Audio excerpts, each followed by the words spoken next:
चल तुझ्यासोबत शारीरिक संबंध करायचे आहे असं बोलून मला मारहाण करण्यात आलेली आहे।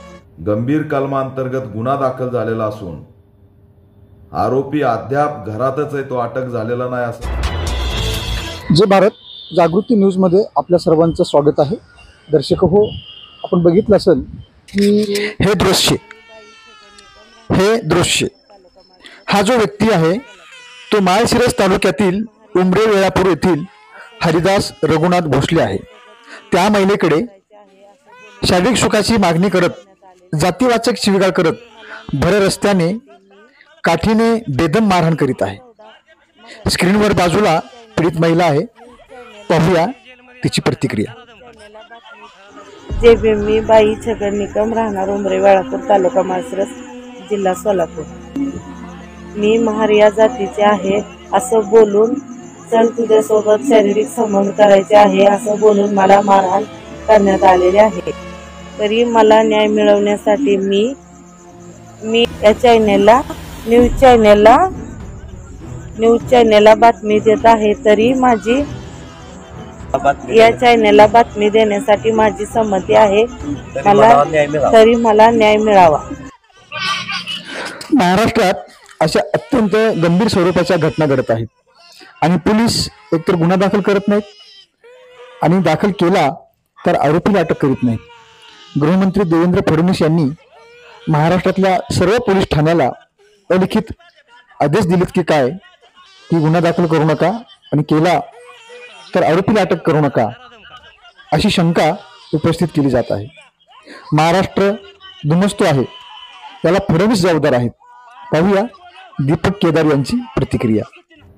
राहणार उमरे वेळा, तालुका माळशिरस, जिल्हा सोलापूर या ठिकाणावरून धक्कादायक आणि मानवतेला काळिमा फासणारी घटना घडलेली आहे।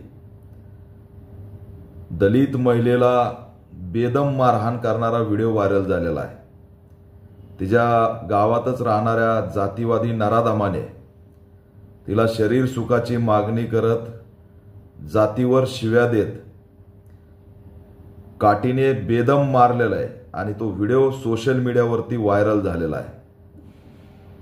मी आताच त्या पीडित महिलेला बोललो, या घटनेची चौकशी केली, तिची विचारपूस केली।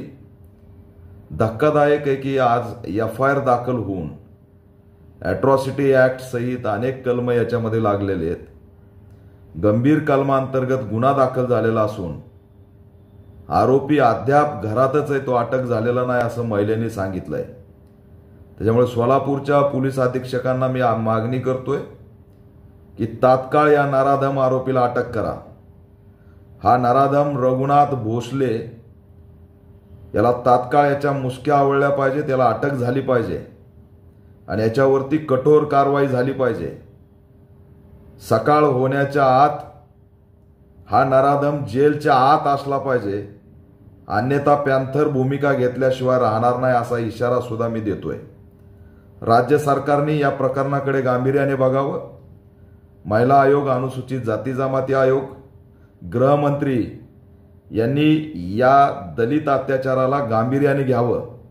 राज्यामध्ये कायदा व सुव्यवस्था राहिलाय का हा प्रश्न निर्माण होतो। दलितांवरती अत्याचार वाढत चाललेले आहेत। रांजणगाव, गणपती या भागामध्ये तिहेरी जळीत कांड झालंय। महिलेच्या हातावरती जय भीम गोंदलेलं आहे। आज 5 दिवस झालं तरी या महिलेची ओळख सुद्धा पोलिसांना पटलेली नाही। राज्यामध्ये दलितांच्या बाबतीत जी उदासीनता आहे ती गंभीर आहे आणि त्याच्यामुळे दलित या ठिकाणी टार्गेट होत आहेत। दलित महिलांना खुलेआम मारलं जातंय, मारहाण केली जाते। हे अतिशय दुर्दैवी आणि निंदनीय आहे। लवकरात लवकर जर या प्रकरणातील आरोपीला अटक केली नाही तर राज्यभर आंदोलन केल्याशिवाय आम्ही राहणार नाहीत असं